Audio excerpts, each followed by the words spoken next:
You're ugly. You're fat.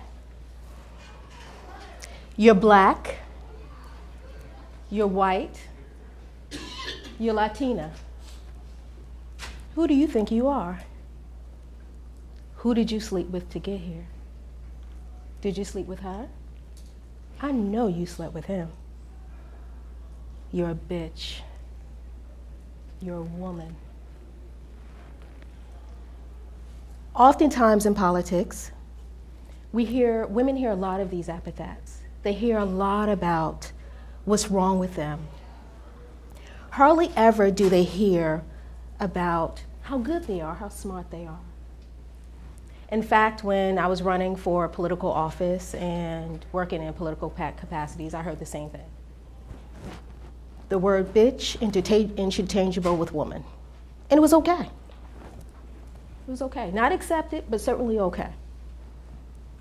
And so the interesting thing about this is that it just doesn't happen on a local level.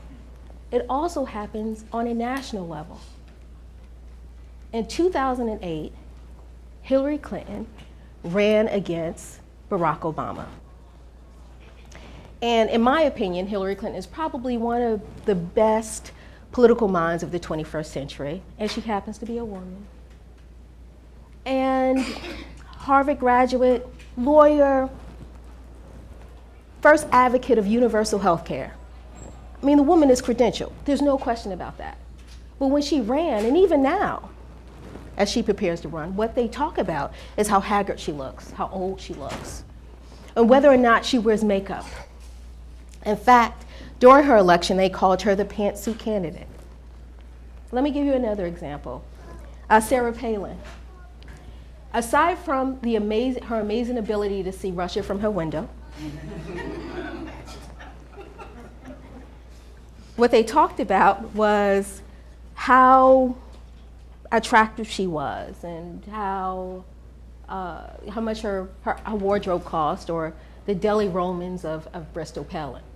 Now, mind you, Sarah Palin is an accomplished woman. Mayor of Alaska. She fought in the big boys club of politics, and it's not easy. So either way you go, and here's the truth, it doesn't matter what side of the aisle you're on. Doesn't matter. If you're a woman, you're judged much differently than a man. You're poked and prodded much differently than a man. So then the question becomes, why don't women run, right? Probably answered that question, but let me answer it. Women don't run for a number of reasons. So in 2007, the Brookings Report did a study of 3,700 people, both men and women, and they asked them, what is your likelihood of running? And they asked, more men, of course, as you could guess, said that they would run for office, while women said, we don't want any part of it. And there were 4 conclusions specifically why women wouldn't run for office. The first one was they didn't want to deal with, or they didn't believe that they could deal with the rigor of running for public office. Secondly, they would have to sacrifice more than a man, especially if they had families.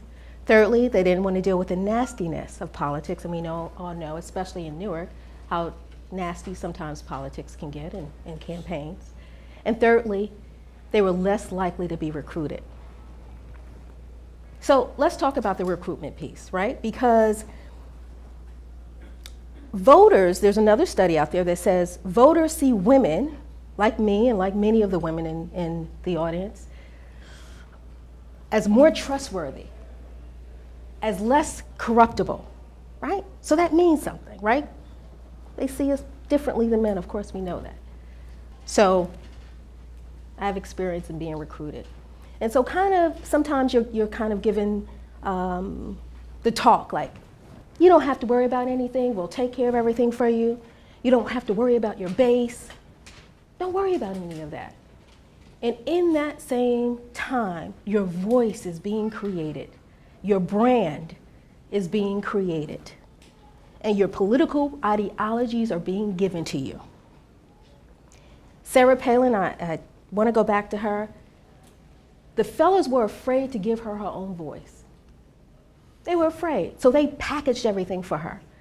And so sometimes when she was out there, she sounded a little awkward because they wouldn't allow her to have her own voice because they wanted to kind of put everything in a nice square box. So for those women who are thinking about running, and if you are being recruited to run, there are a couple of pieces of advice that I want to give you. Number one, know your voice. Be very, very clear about your voice. Know your brand. So always the question comes, well, what is a brand? What does that mean? A brand is, if you're a woman and you're single, own it. If you're a woman with a family, own it. If you're a woman who is gay, own it. Whatever makes you a woman, be it, and do not shy away from it. That's your brand. That's part of your brand. Don't ever shy away from it. Hillary Clinton in 2008 shied away from woman. Don't ever do that. Be who you are in the recruitment process if you're to be recruited. And finally, know everything that's on the table and negotiate for every damn thing. And negotiate for your community, negotiate for your children, negotiate for your family. Know that you have leverage.